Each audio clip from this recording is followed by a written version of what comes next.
Olá, pessoal. Vamos iniciar?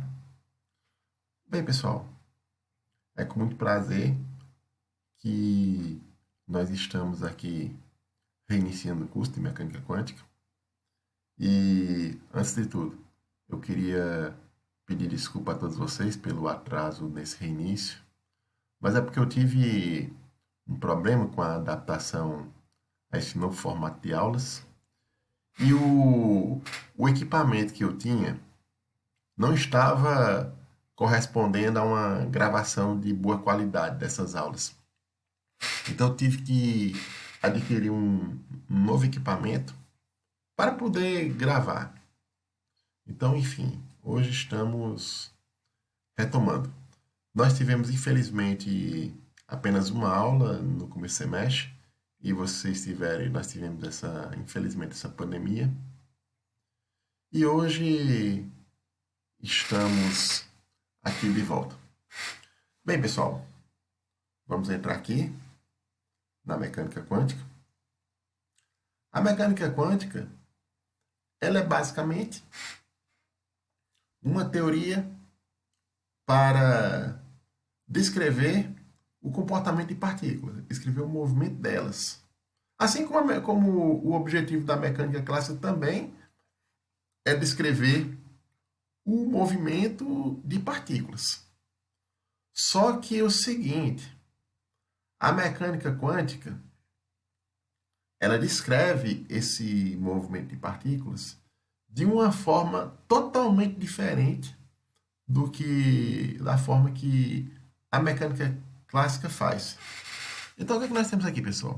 O que é que acontece lá na mecânica clássica? Vamos colocar aqui na mecânica clássica.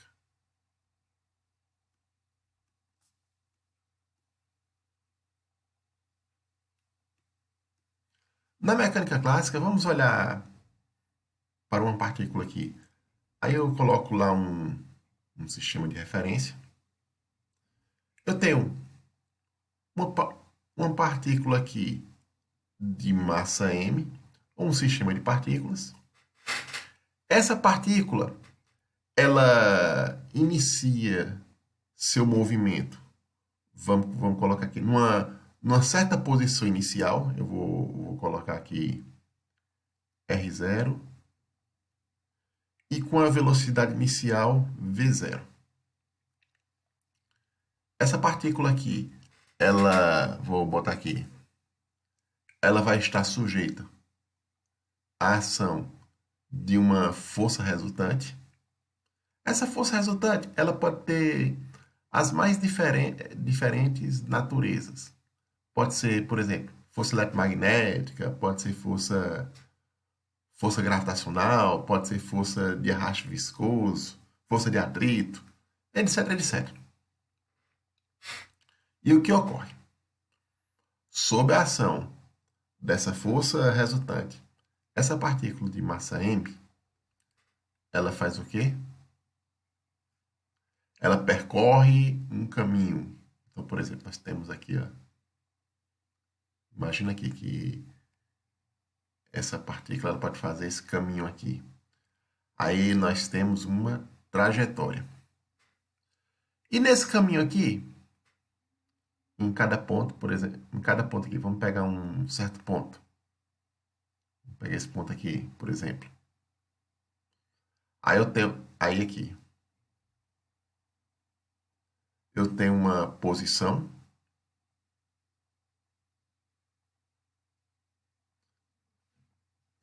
dado por um vetor r de t. E nesse mesmo ponto, eu tenho aqui a velocidade. Aí eu tenho isso aqui, pessoal. V de t. Aí o que é que a mecânica clássica faz? A mecânica clássica procura, em cada instante de tempo, saber, dado o R0 e o V0, e conhecendo a força resultante com que a qual a partícula está sujeita, ou o sistema de partículas, saber em cada instante t a posição r de t e assim a velocidade v de t, a aceleração, etc, etc. E com isso nós podemos conhecer sua trajetória, os pontos onde a partícula está mais rápida, está mais lento, os pontos onde a partícula para, os pontos de retorno, etc, etc. Então você tira daí uma série de informações. Aí você tira a questão da energia, momento, etc, etc. E basicamente a, a partícula está sujeita às leis de Newton. Vou colocar aqui. A lei fundamental aqui é o que? São as leis de Newton.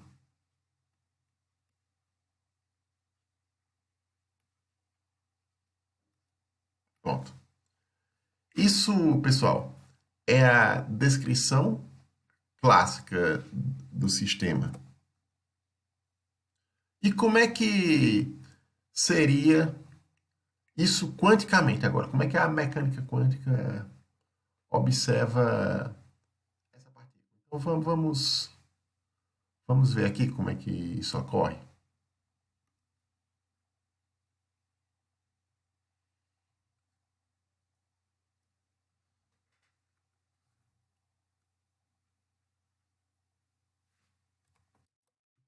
Na mecânica quântica, vamos observar aqui.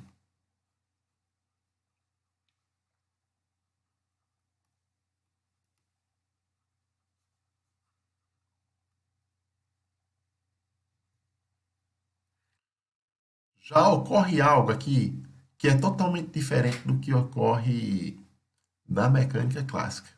Porque, a princípio, na mecânica clássica, nós somos capazes de prever exatamente onde a partícula vai estar e com que velocidade ela vai estar em cada ponto de sua trajetória. Na mecânica quântica, não, isso não é possível.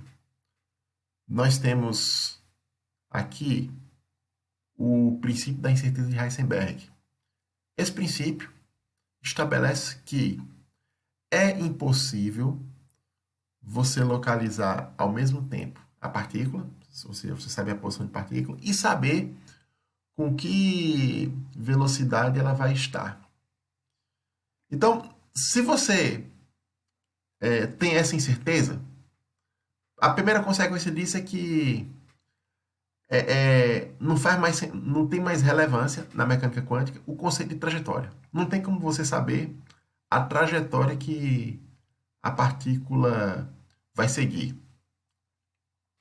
O que acontece aqui na mecânica quântica é que ao redor da partícula você tem as nuvens de incerteza.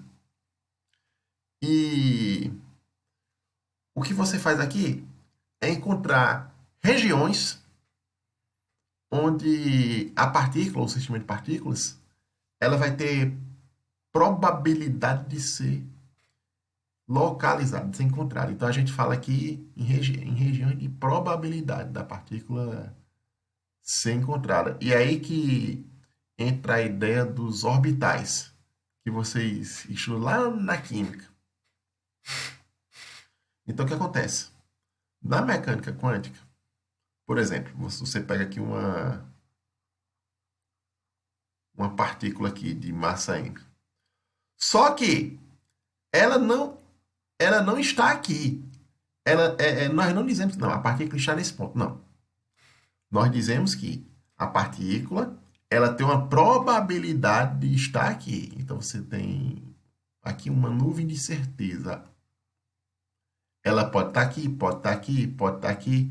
Mas o que a mecânica quântica vai dizer é que ela tem uma probabilidade tal de estar nesta região, por exemplo.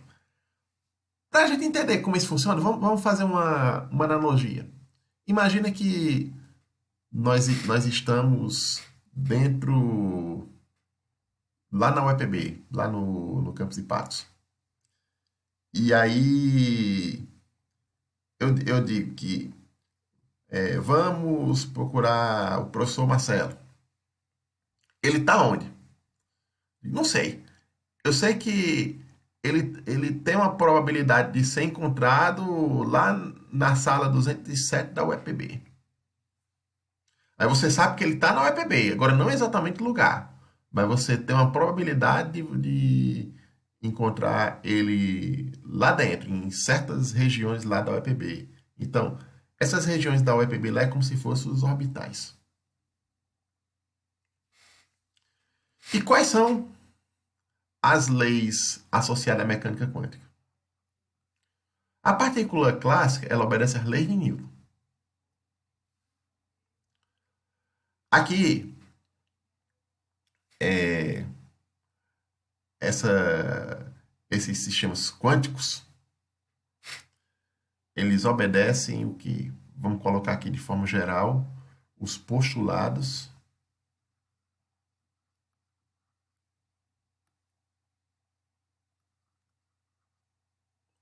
da mecânica quântica.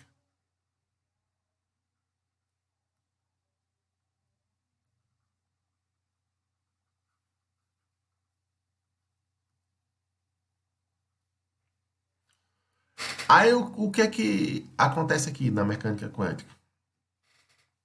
A partícula, ela tem associada uma onda associada às partículas. Nós temos a onda de matéria. Mas antes de passar para frente, para falar mais sobre essa onda, vamos voltar aqui ao contexto histórico que levou o desenvolvimento da mecânica quântica. Deixa eu voltar aqui, deixa eu ajeitar aqui.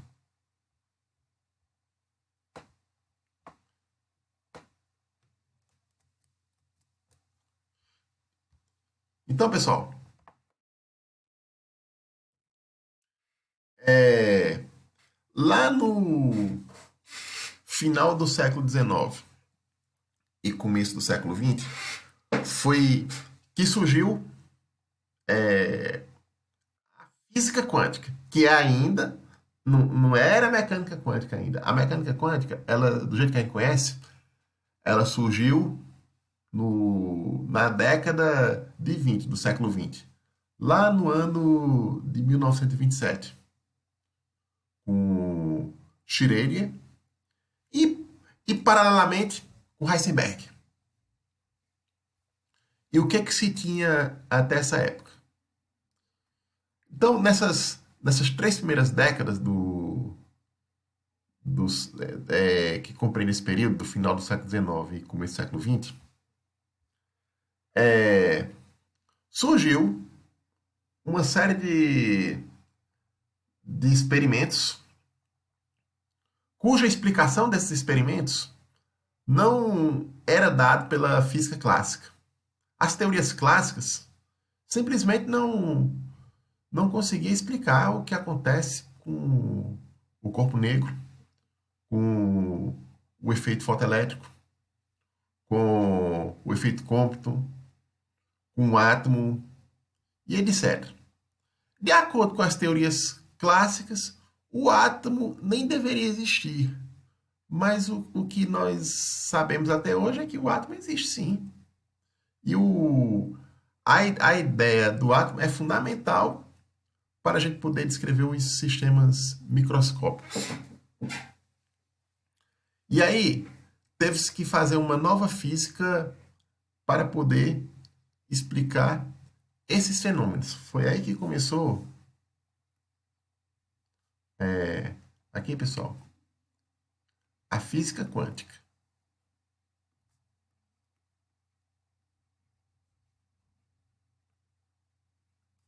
Que essa física quântica mais antiga, nós vamos chamar de velha física quântica. Essa física quântica que corresponde às, a de Planck até antes de Schrödinger. Então, o que é que se concluiu aqui nessa época da física quântica? Surgiu algumas ideias fundamentais que foram cruciais para o nascimento da mecânica quântica. Aqui, primeiramente, nós temos a ideia da quantização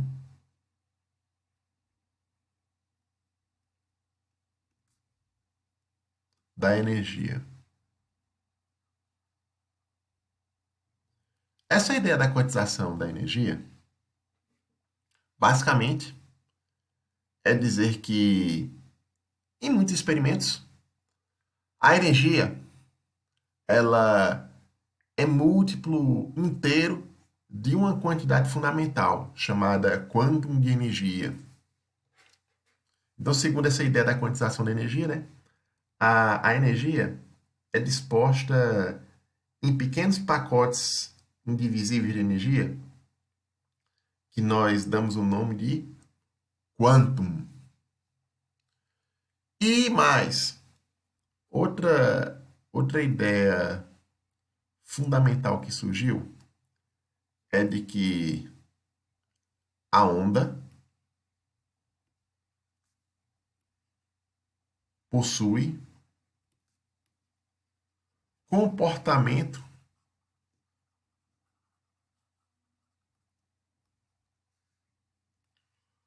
corpuscular. O que é que significa isso? A onda, mais especificamente aqui a gente está falando da luz. Mas isso podemos generalizar para ondas. Onda, a gente pode dizer que onda possui esse comportamento corpuscular. E o que é que acontece aqui? A luz, em certos experimentos, possui comportamento de partícula. Ou seja, é, adicionada essa ideia da quantização da energia da luz, o que acontece? O quantum de luz, ao qual Einstein chamou de fóton, então você tem aqui, surge aqui a ideia do fóton,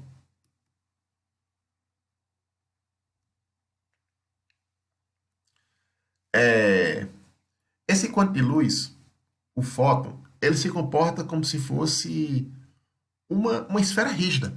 Então, lá, por exemplo, na explicação do efeito fotoelétrico, quando a luz incide na chapa metálica e ejeta elétrons, para você conseguir explicar isso, você tem que tratar que esses pacotes de energia associada à luz, esses fótons, eles são como se fossem esferas rígidas e que colidem com o elétron como se fosse, por exemplo, duas bolas de gude que quicam uma na outra. E aí você tem uma colisão mesmo, como se fosse a colisão elástica de duas partículas. E por fim, você tem a outra ideia que surgiu nessa velha física quântica. Deixa eu pegar aqui o lápis azul. É a seguinte, pessoal. É de que a matéria, os corpúsculos,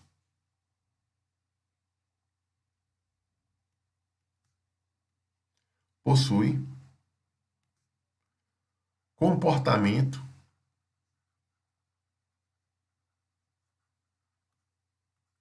ondulatório.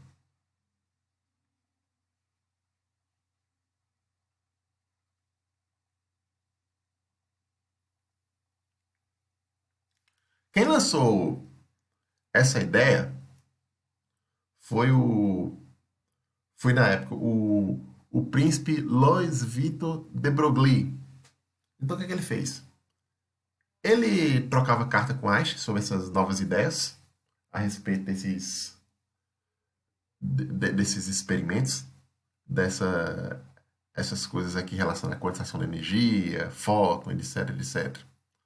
Esse negócio de que a onda possui comportamento corpuscular. Então, ele teve uma grande ideia, um insight que surgiu na mente dele, que foi o seguinte. Ele pensou assim, ora, se a onda possui comportamento corpuscular, se a luz, em certos experimentos, ela se comporta como se fosse formada de partículas, então por que não a matéria possui comportamento ondulatório? Então, se estabeleceu aí o que nós conhecemos como dualidade onda-partícula. Então, a partícula, aliás, a onda tem comportamento de partícula e a partícula tem comportamento ondulatório. Só que assim, isso era uma ideia muito radical, até mesmo nesse contexto da física quântica. Seria, como que a partícula vai ter comportamento ondulatório? Como é que nós vamos conceber uma coisa dessa? Mas enfim, o de Broglie seguiu a ideia que é, ele seguiu assim, teoricamente. Ele deu um segmento teórico a essa ideia. Aí o que foi que ele fez? Ora, se a matéria possui comportamento ondulatório, então essa onda associada à matéria, ela tem que ter um comprimento de onda e tem que ter uma frequência. Então ele estabeleceu isso aí. Aí você tem aqui o comprimento de onda associado à matéria. Aí você tem isso aqui. O de Broglie estabeleceu isto. Aliás, perdão, tá. Deixa eu corrigir aqui. É esse H sobre P. Esse P é o momento da partícula. E H que é essa nova constante fundamental da natureza, a constante de Planck. E aqui a frequência associada a essa onda de partícula, que o de Broglie aproveitou a fórmula de Planck. Ora, se a partícula, considerando ela um quanto, ela teria energia lá HF, né? Então esse F é o quê? E sobre H. Pronto.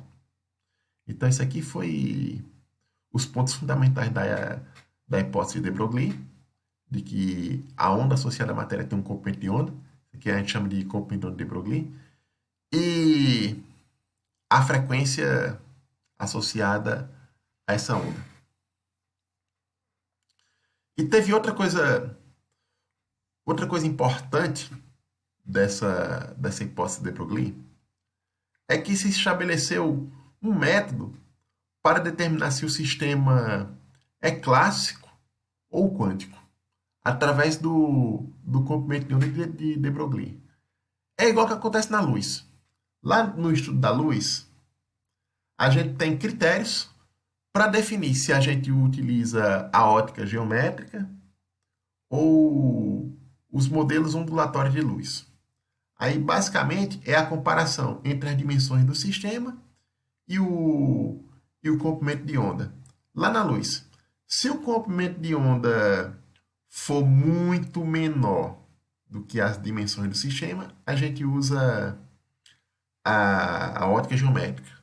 Mas se não, se o sistema tiver dimensões comparáveis ao comprimento de onda, aí nós usamos os modelos ondulatórios da luz. E ainda tem a ótica quântica, mas não vamos entrar nesse ponto aí.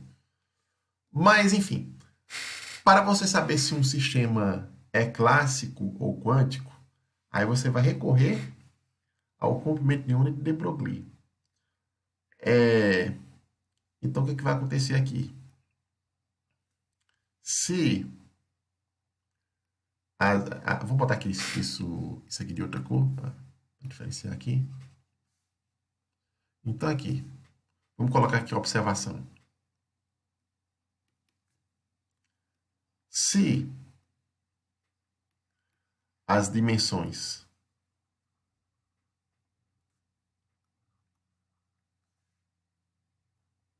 de um sistema forem muito maior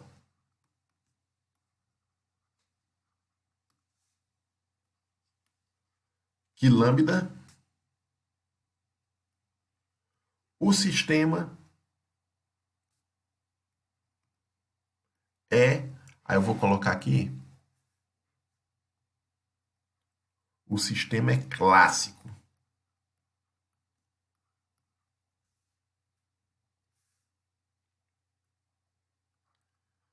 Caso contrário,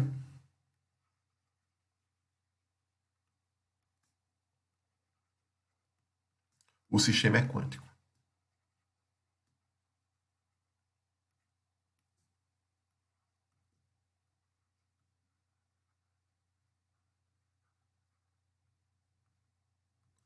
Ok, pessoal? Deixa eu colocar aqui esse quântico aqui de dar um destaque aqui. Eu vou. Então aqui, quântico. O que isso, o que isso quer dizer, pessoal? Se eu pegar aqui, por exemplo, é, um sistema macroscópico, por exemplo, pega uma caixa de sapato. Se você pegar lá uma bola de gude, uma caixa de sapato, se você for calcular o comprimento de onda associado a uma bola de gude dentro de uma caixa de sapato, ela é muito menor do que as dimensões atômicas, muito menor do que a dimensão de angstroms. E a caixa de sapato é da dimensão de centímetros. Então, a dimensão de uma caixa de sapato, ela é muito maior do que o comprimento de onda associado à bola de gude. Por isso que, nesse caso, o sistema é clássico. Agora, se você pegar, por exemplo, um elétron num átomo de hidrogênio, por exemplo, o, as, as dimensões ali do átomo é da ordem de alguns angstroms, que, só para relembrar, um angstrom, ele é, ele é aqui, vou colocar aqui só para... Ele é 10 a menos 10 metros, um angstrom. Aliás, perdão, deixa eu corrigir aqui, fiz uma coisa errada.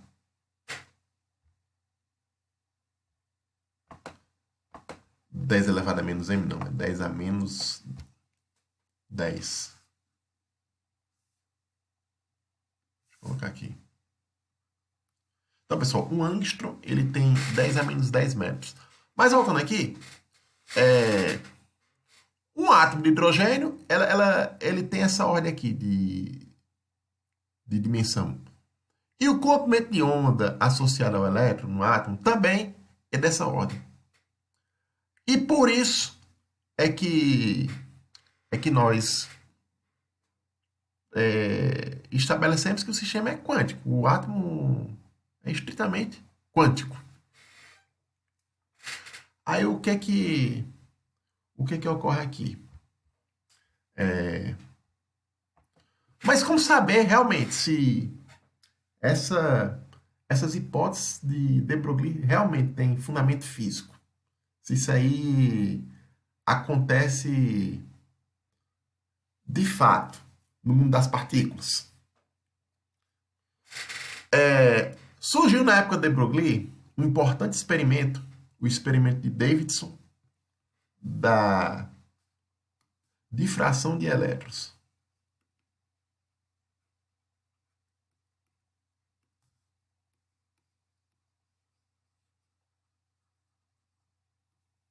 Foi esse experimento aqui que colocou para a história a ideia do de Broglie das ondas de partículas. Então, o que aconteceu? Foi mostrado que os elétrons, assim como a luz, assim como o som, assim como ondas na água, sofrem difração de forma ondulatória. Então, você tem aqui elétrons, que são partículas, sofrendo comportamento ondulatório. E para explicar a forma como o elétron sofria a difração, isso foi explicado justamente com o modelo de de Broglie das ondas e partículas. Então deu muito certo. Foi o modelo de de Broglie das ondas e partículas apresentou um grande sucesso para se explicar o que acontece na difração de elétrons. E isso rendeu o prêmio Nobel ao de Broglie sobre essa hipótese das ondas e partículas. Então, a matéria tem uma onda associada a ela. Aí foi aí que depois chegou. É aqui que é o ponto crucial agora. Onde chegou aqui, Erwin Schrödinger.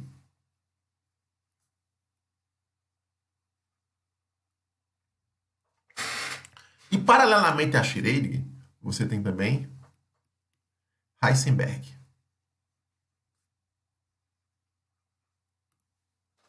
E o que foi que, por exemplo, aqui, Schrödinger fez?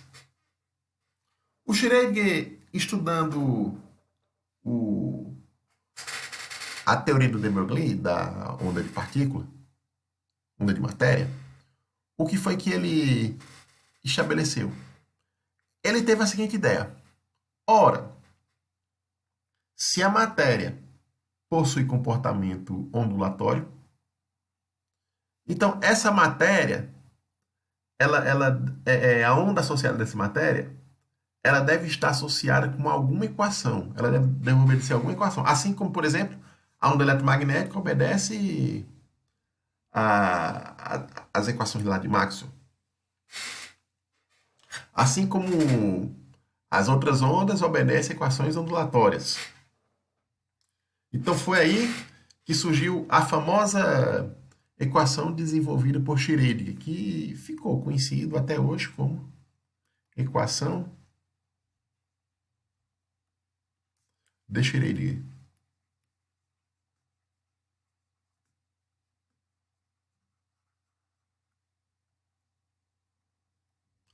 Que é a equação fundamental da, da mecânica quântica.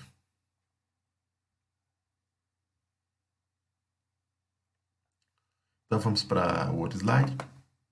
Bem, pessoal, eu vou colocar aqui a equação de Schrödinger. Naquela primeira aula que a gente teve, a gente fez, fez uma pequena justificativa da equação de Schrödinger. A gente viu como essa equação de Schrödinger ela está associada às hipóteses de Broglie, aos postulados de Broglie. Bom, eu vou colocar aqui a equação, que o objetivo aqui do curso é partir da equação de Schrödinger e chegar nas consequências físicas desta equação.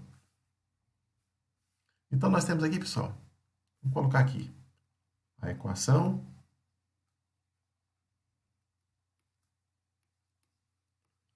de Schrödinger.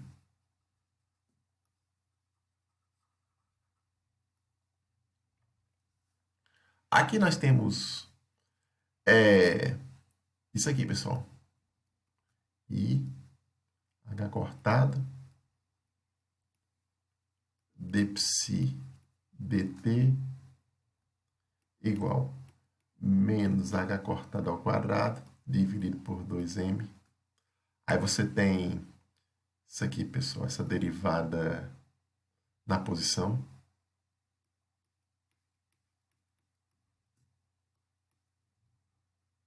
E tem aqui a energia potencial da partícula.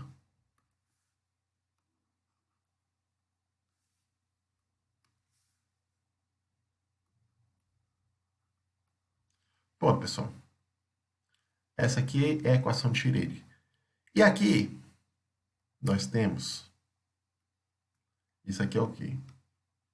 Isso aqui é o que nós deixa eu ajeitar aqui. Esse psi, isso é o quê?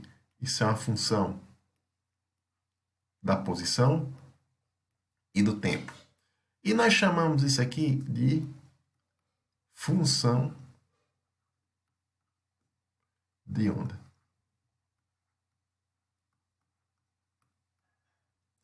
Essa função de onda é a função que descreve o comportamento ondulatório da partícula, dessa partícula aqui associada, essa partícula de massa m aqui que aparece aqui.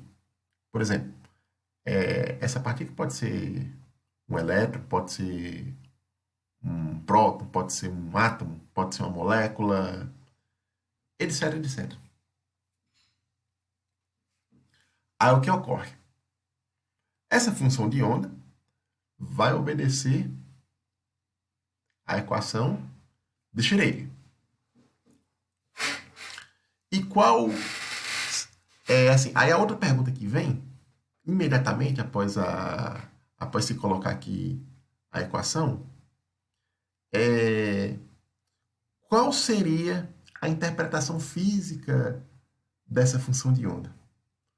Antes da gente falar disso, a gente tem que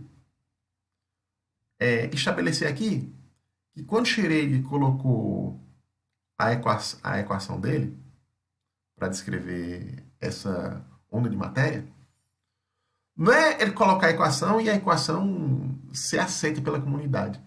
Ele tem que, de alguma forma, justificar essa equação. Por que, que ela deve ser utilizada? Então, no trabalho que ele fez, que ele colocou essa equação, ele resolveu essa equação para o problema do elétron no átomo de hidrogênio. Aí, quando ele resolveu, chegou exatamente nos níveis de Bohr do átomo de hidrogênio, os níveis de energia que Bohr já tinha estabelecido para o átomo de hidrogênio. E aí foi um grande sucesso esta equação.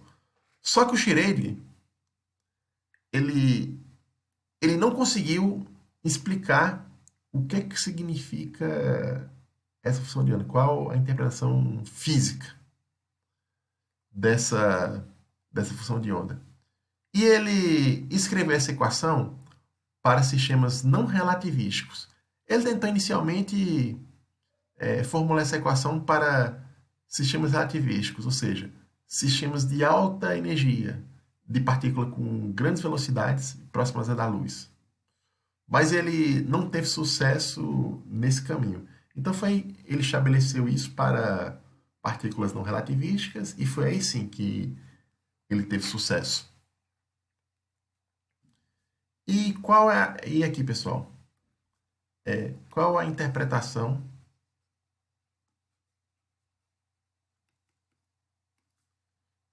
física da função de onda?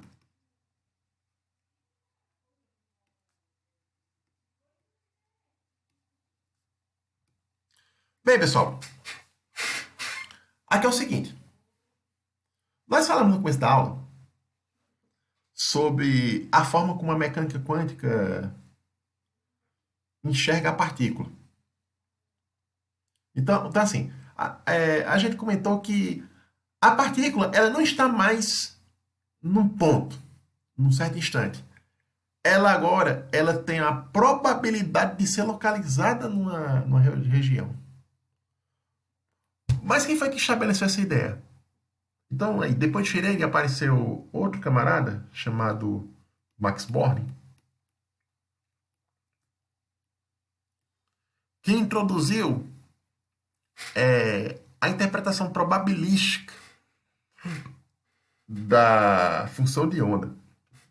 Então, a função de onda ela está associada à probabilidade de localização da partícula. Mas assim, isso também, essa interpretação de Max Born, ela está em harmonia com o princípio da incerteza. Lá no princípio da incerteza, na descrição da partícula, você não sabe onde a partícula vai estar e com que velocidade.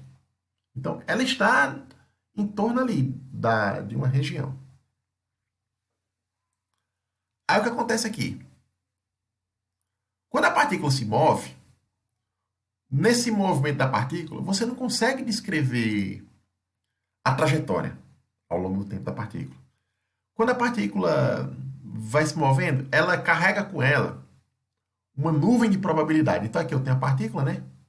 Imagina que a partícula se movesse, classicamente. Só que a gente não vê isso aqui. Isso aqui nós não enxergamos aqui. Não é isso aqui que nós enxergamos. O que nós vemos é o seguinte: por exemplo, se a partícula está se movendo aqui, nós não sabemos se ela está aqui, mas o que a mecânica quântica vai dizer é que à medida que a partícula se move, ela vai ter probabilidade de estar por aqui, numa certa região. Então, a partícula se move e essa nuvem de probabilidade é carregada com o movimento da partícula. Então, é aí que entra a onda de matéria. A onda de matéria, na verdade, ela está associada à verdadeira natureza da onda de matéria ela carregar essa nuvem de probabilidade associada à partícula. Foi então que o Max Born colocou que a contribuição dele é dizer que aquela função de onda, você pegar aqui o módulo ao quadrado, aí você pega aqui dx. Deixa eu fazer isso de outra cor para destacar aqui. Então aqui, se você pegar o módulo dessa função de onda, eleva ao quadrado, integra entre dois pontos, na reta, eu estou considerando aqui sim uma dimensão, mas você pode generalizar isso aqui facilmente para três dimensões. Isso aqui é o quê? É a probabilidade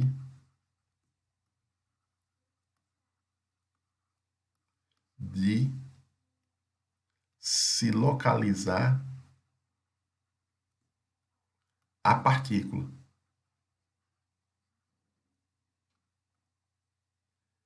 entre A e B. Ok, pessoal? Então, eu não digo, pessoal, aqui eu, vamos supor, tem aqui A e aqui eu tenho um B, né? Aí eu resolvendo a equação tirei e encontro a função de onda nessa região aqui, f de x, t. Então, pessoal, eu não tenho mais aquela ideia, não, a partícula está aqui, ou aqui, eu não sei onde. Não. A partícula ela tem uma probabilidade de estar por aqui. E que probabilidade é essa? É o módulo da função de onda integrado. Aqui. Aí eu tenho a probabilidade. Aí, como isso é uma probabilidade, pessoal, aí a função de onda ela tem que obedecer a seguinte propriedade. Isso aqui tem que acontecer. Então, aqui, olha. Isso aqui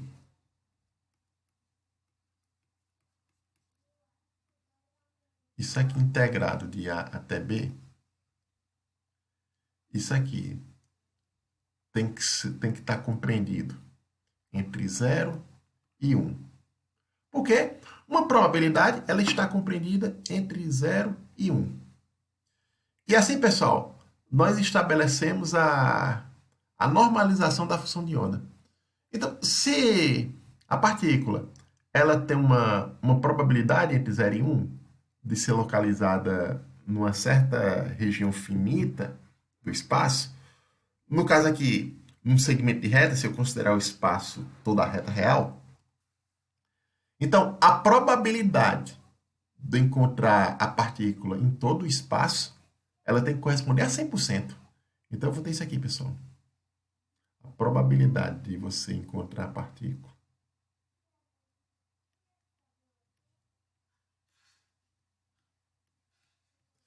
isso aqui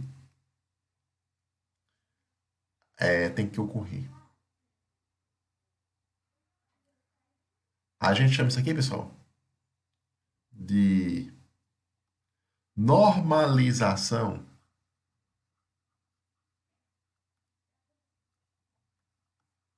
da função de onda.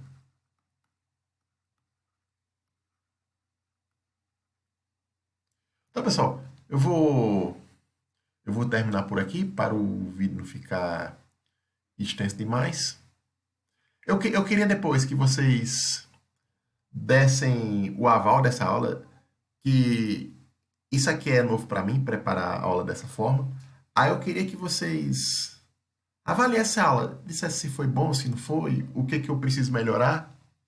Ok, pessoal? Eu agradeço a atenção de todos vocês e até a próxima aula.